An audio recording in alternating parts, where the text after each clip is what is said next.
Vaibhavdada पाटलांचा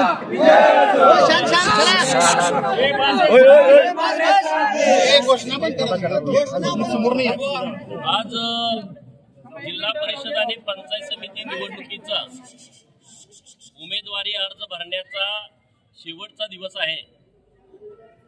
Bharatiya Janata party राज्याचे लोकप्रिय मुख्यमंत्री माननीय देवाभाऊ, प्रदेशाचे अध्यक्ष माननीय रवींद्र चव्हाण साहेब, निवडणूक प्रमुख माननीय बावनकुळे साहेब आणि जिल्ह्याचे पालकमंत्री चंद्रकांत दादा यांच्या पाठबळावरती खानापूर विधानसभा मतदारसंघाचे भाजपाचे नेते माननीय वैभवदादा पाटील, माननीय सदाभाऊ पाटील यांच्या नेतृत्वामध्ये खानापूर तालुक्यामध्ये भारतीय जनता पार्टी 4 जिल्हा परिषद गट आणि 8 पंचायत समिती गणावरती कमळ चिन्हावरती निवडणूक लढवते.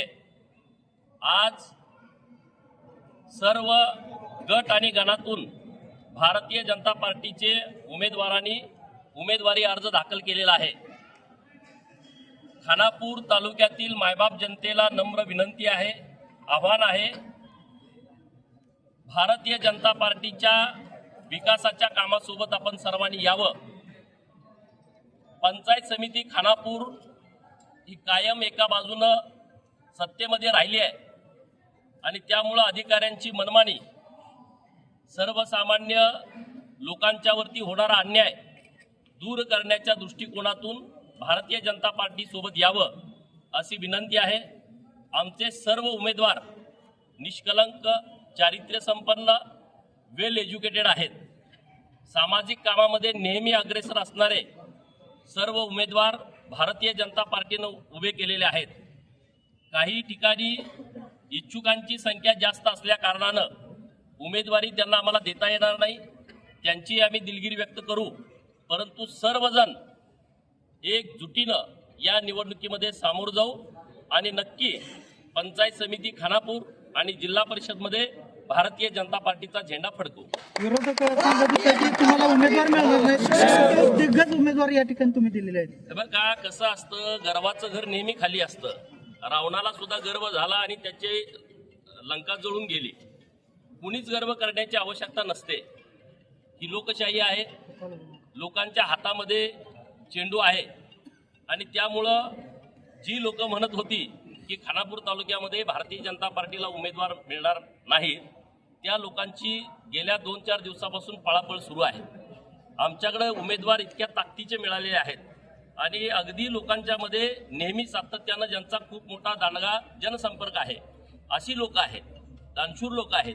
सामाजिक काम, वैयक्तिक खिशातले पैसे खर्च करून करणारी लोक भारतीय जनता पार्टीवर उमेदवार म्हणून लाभलेले आहेत.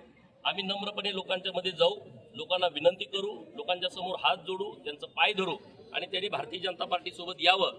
यासाठी वैभवदादा, मी, सदाभाऊ असतील आणि आमचे सहकारी असतील, आम्ही मेहनत घेऊ आणि नक्की इथं लोक आमच्या सोबत येतील. लोकांचा कल बदलतोय आणि आता वातावरण पण खूप चांगलं झालेलं आहे.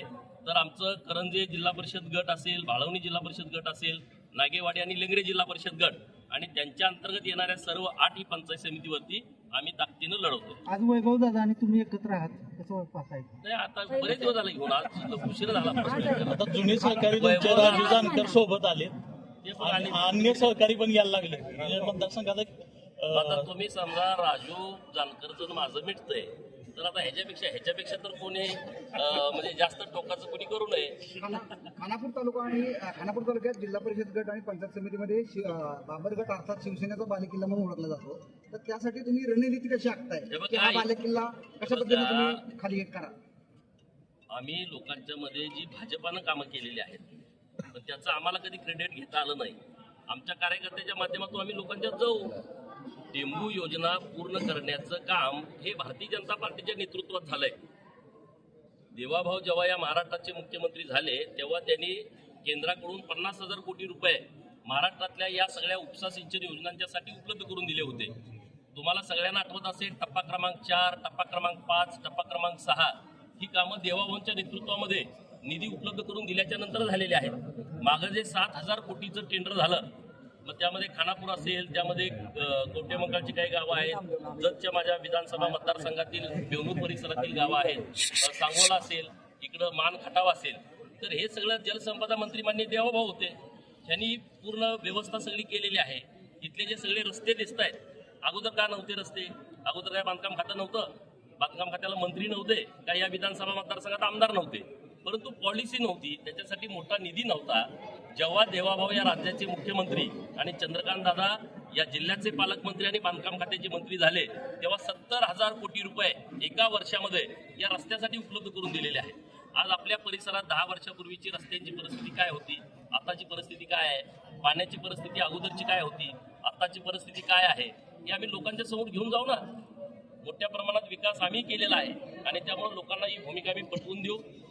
सदाभाऊंचं काम या परिसरामध्ये गेल्या अनेक वर्षापासून सुरू आहे, तर लोकांच्याकडे जाऊन त्यांना आम्ही अपील करू. लोक नक्की आमच्या बाजूने ठामपणे उभा राहतील असा आम्हाला विश्वास आहे. निवडणूक आयोगाला तुम्ही निवेदन दिलंय मतदान पुढे ढकलावं म्हणून, काय त्यात निवडणूक आयोगाला मी प्रत्यक्षात भेटून, कारण 15 तारखेला महानगरपालिकेची निवडणूक होती, त्याच्या आदल्या दिवशी माननीय मुख्यमंत्री देवाभाऊंना फोनवरून ही सगळी बाब सांगितली की या महाराष्ट्र, कर्नाटक, आंध्र, तेलंगणा आणि गोवा राज्याची कुलदेवी मायकादेवी आहे आणि सांगली, सातारा, सोलापूर, कोल्हापूर, पुणे जिल्ह्यातले 2-4 तालुके, इथली लोक घरटी देवाला जातात आणि 5 तारखेला यात्रा जरी 1 ते 9 फेब्रुवारी असली तरी मुख्य बोहण्याचा दिवस हा 5 तारखेला आहे आणि 5 तारखेलाच आपण मतदान घेतलंय. निवडणूक आयोग सातत्यानं प्रयत्न करतं की मतदानाचा टक्का वाढला पाहिजे, मतदानापासून कोणी वंचित राहू नये. लोकशाहीमधला महत्वाचा घटक आहे निवडणुका आणि निवडणुकातली महत्वाची प्रक्रिया आहे मतदान. तर मतदानापासून वंचित होऊ नये म्हणून मोठमोठे सेलिब्रिटी असतील, मोठमोठे अधिकारी असतील, लोकांना आवाहन करतात, जाहिराती देतात, होर्डिंग लावतात, इलेक्ट्रॉनिक मीडिया, प्रिंट मीडियावरती आवाहन केलं जातं आणि मग दुसऱ्या बाजूला त्याच दिवशी आपण मतदान घेतोय आणि 60-70% लोक वंचित राहू शकतील. आणि म्हणून माननीय मुख्यमंत्री महोदय साहेबांच्या कानावरती गोष्ट घालून निवडणूक आयोगाला भेटलो आणि त्यांना ही बाब सगळी लक्षात आणून दिली. त्यांनी तात्काळ पुणे आयुक्त, छत्रपती संभाजीनगर आयुक्त यांना आदेश दिले की तुम्ही जिल्हाधिकाऱ्यांच्याकडून अहवाल घ्या. लगेच त्यांनी जिल्हाधिकाऱ्यांना पत्र काढलं. जिल्हाधिकाऱ्यांनी तहसीलदार, BDO यांना पत्र काढून अहवाल मागवलेला आहे आणि माननीय जिल्हाधिकारी या 4ही जिल्ह्याचे त्यांनी निवडणूक आयोगाकडे अहवाल 8 तारखेला मतदान घ्यावं अशा पद्धतीचा पाठवला आहे. आणखी 1-2 दिवस म्हणजे आता आज आमचं अर्ज भरायची मुदत संपते, कदाचित मी उद्या परत निवडणूक आयोगाला भेटण्यासाठी जाणार आहे, उद्या किंवा परवा. तर त्यांनी तात्काळ निर्णय घ्यावा, कारण मतदान होणार नाही आणि त्यामुळं 5चं मतदान त्यांनी एखादा दुसरा दिवस पुढे घ्यावं अशी मागणी केली आहे आणि तसा अहवाल पण गेला आहे आणि आम्हाला विश्वास आहे काहीतरी निर्णय चांगला निवडणूक आयोग घेईल. सांगली महानगरपालिकेच्या सत्तेबाबत तेढा सुरू सर्व जागा जिंकणार असं त्यांनी सांगितलं. काय झालं? निवडणूक आमच्यासाठी फक्त औपचारिक आणि सर्व ही काय चांगली गोष्ट आहे. त्यांचा कॉन्फिडन्स असणं हे काही गैर नाही, परंतु सर्वच आटपाडीत पण ते असेच म्हणत होते. आटपाडीत 17-0 आणि नगराध्यक्ष असं हे शिवसेनावाले लोक बोलत होते. आम्ही नम्रपणे लोकांच्या मध्ये गेलो आणि आमची खरंच पार्टी तिथं कुंकवत होती. खानापुरात तरी तशी तरी परिस्थिती नाही. आम्ही सगळे एकत्रितपणे गेलो. अमरशे बापूसाहेब, आम्ही रिपब्लिकन पार्टी ऑफ इंडिया, लोकांनी आमचा नगराध्यक्ष निवडून दिला. आम्ही इथं पण नम्रपणे लोकांच्या मध्ये जाऊ.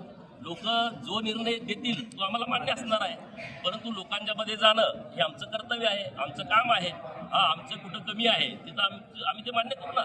आम्ही काही गटामध्ये कमी आहे तर आम्ही ते वाढण्यासाठी प्रयत्न करतोय. पण आम्हाला कुठला ओव्हर कॉन्फिडन्स नाही आणि आम्ही खचून जाणारे पण कार्यकर्ते नाही. आम्ही लोकांना आवाहन करून आम्ही पुढे जाऊ आणि नक्की यामध्ये आम्ही यशस्वी होऊ. विरोधकांना वाटते तशी परिस्थिती होणार नाही. त्यांनी त्यांच्या पद्धतीने काम करावं, आम्ही आमच्या पद्धतीने काम करू. तुम्ही जपमध्ये पण प्रचंड तालुक्यात उतरलाय, आटपाडी तालुक्यात उतरलाय, खानापूर तालुक्यामध्ये गोपीचंद पडळकर साहेबांच्या तोफा धडाडणार. हे बघा, मी आता आलोय कशासाठी? आम्हाला जिथं जिथं आमचे भाजपाचे कार्यकर्ते उभे आहेत तिथं जावं लागते. कार्यकर्त्यांची निवडणूक आहे. आमच्या निवडणुकीला कार्यकर्ते जीवाचं रान करतात. आता कार्यकर्त्यांना नेता करायची निवडणूक आहे. जिथं जिथं जाणं शक्य आहे तिथं तिथं आम्ही जाणार, कार्यकर्त्यांना पाठबळ देणार. भारतीय जनता पार्टीची ताकद ही कार्यकर्त्यांच्या पाठीमागं वैभवदादा आणि मी उभा करणार. आमचं ते कामच आहे आणि आम्ही ते करू. खानापूर तालुक्यातील एकमेव सर्वसमावेशक हक्काचं न्यूज चॅनल विटा लाईव्ह न्यूज चॅनल.